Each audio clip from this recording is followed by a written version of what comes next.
বাংলাদেশের রাজনীতিতে কিছু নাম ইতিহাস হয়ে যায়, কিছু নাম আলোর মতো জ্বলে ওঠে, আবার হঠাৎ অদৃশ্য হয়ে যায়। আর এমনই এক নাম সোহেল তাজ, দেশের প্রথম প্রধানমন্ত্রী তাজউদ্দিন আহমেদের সন্তান, জনগণের হৃদয়ের নেতা, সততা ও ত্যাগের প্রতীক। কেন তিনি রাজনীতি ছেড়ে দিলেন? কেন হঠাৎ জনতার নেতা থেকে নিভৃতে চলে গেলেন?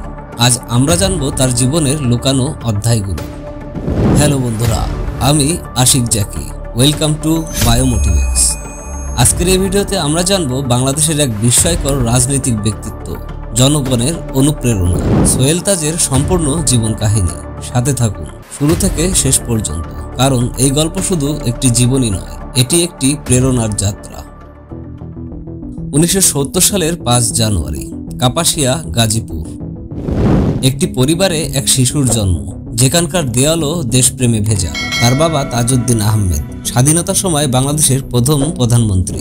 এই পরিচয় তাকে বুকে গেঁথে দেয় দায়িত্বের আমোঘ গল্পচিহ্ন। কিন্তু ইতিহাসের আলো কখনো খুব নিকটে অন্ধকার টেনে আনে। 1975 সাল, জেল হত্যা। মাত্র 5 বছরের এক শিশুর মাথার উপর থেকে ছায়া সরে যায়। শোক তাকে ভাঙেনি, বরং ভিতরে ভিতরে ঢুকিয়ে দিয়েছে দৃঢ়তা।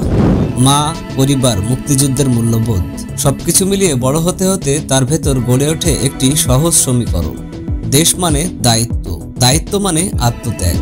উচ্চশিক্ষার জন্য আমেরিকায় পাড়ি জমান, বিজনেস অ্যাডমিনিস্ট্রেশন অধ্যয়ন, শৃঙ্খলা, সময় ব্যবস্থা, স্বাস্থ্য সচেতনার জন্য কোভিডটা।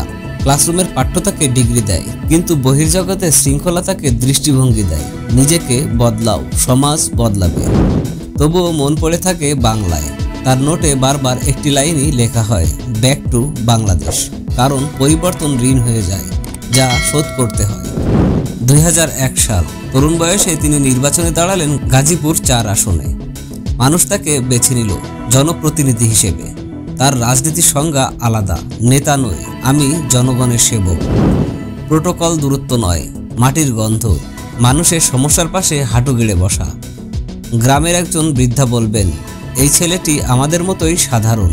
সেই সাধারণত্বেই লুকিয়েছিল বিশ্বাস। 2009 সালের জানুয়ারি, তিনি হলেন স্বরাষ্ট্র প্রতিমন্ত্রী। মাত্র 5 মাস।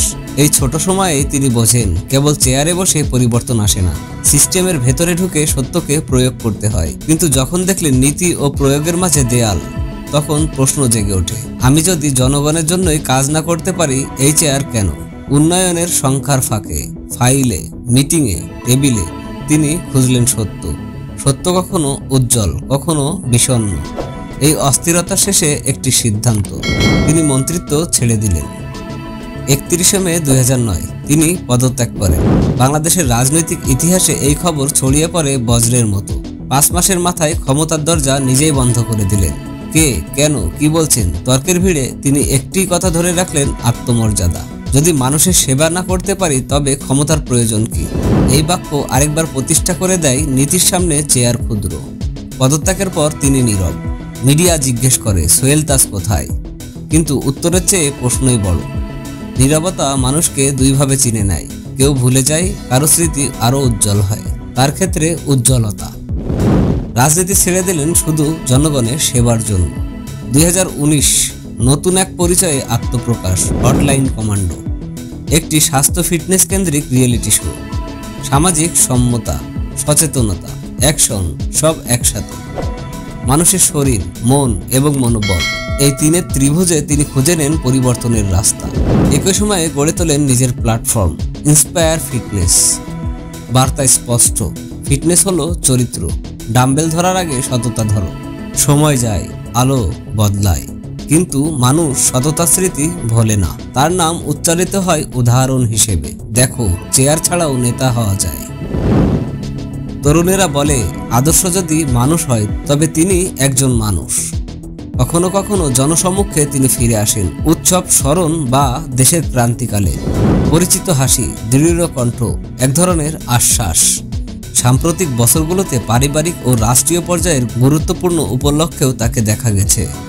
নতুন অধ্যায়, নতুন সংলাপ, নতুন প্রেক্ষাপটের ইঙ্গিত রেখে। এই গল্প থেকে কি শিখলেন? প্রথমত, ক্ষমতা ক্ষণস্থায়ী, নীতি অমর। দ্বিতীয়ত, সেবা নামের কাজটি মন্ত্রণালয় নয়, মানুষ দিয়ে মাপা হয়। তৃতীয়ত, সততা মানে কেবল না বলা নয়, সততা মানে নিজেকে প্রশ্ন করা, আমি যা করছি তা কি সত্যি জনগণের জন্য?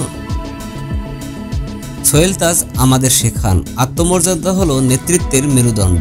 এই মেরুদণ্ড সোজা থাকলে কখনো কোনো ক্ষমতা, কোনো প্রলোভন, কোনো আলো তোমাকে বাঁকাতে পারবে না। আজকের এই দীর্ঘযাত্রায় আমরা দেখলাম একজন নেতার গল্প, যিনি ক্ষমতার শীর্ষে থেকেও তা ছেড়ে দিয়েছেন মানুষের জন্য। তিনি দেখালেন নীতি আর সততার কাছে ক্ষমতা কোনোদিনও টিকতে পারে না। আর এটিই ছিল সোহেল তাজের অনুপ্রেরণামূলক জীবন কাহিনী। ভিডিওটি ভালো লাগলে অবশ্যই চ্যানেলটি সাবস্ক্রাইব করবেন, শেয়ার করবেন আপনার বন্ধুদের মাঝে, আর সাথে থাকুন আরও অনুপ্রেরণাদায়ক গল্পের জন্য। সকলে ভালো থাকবেন। আল্লাহ হাফেজ।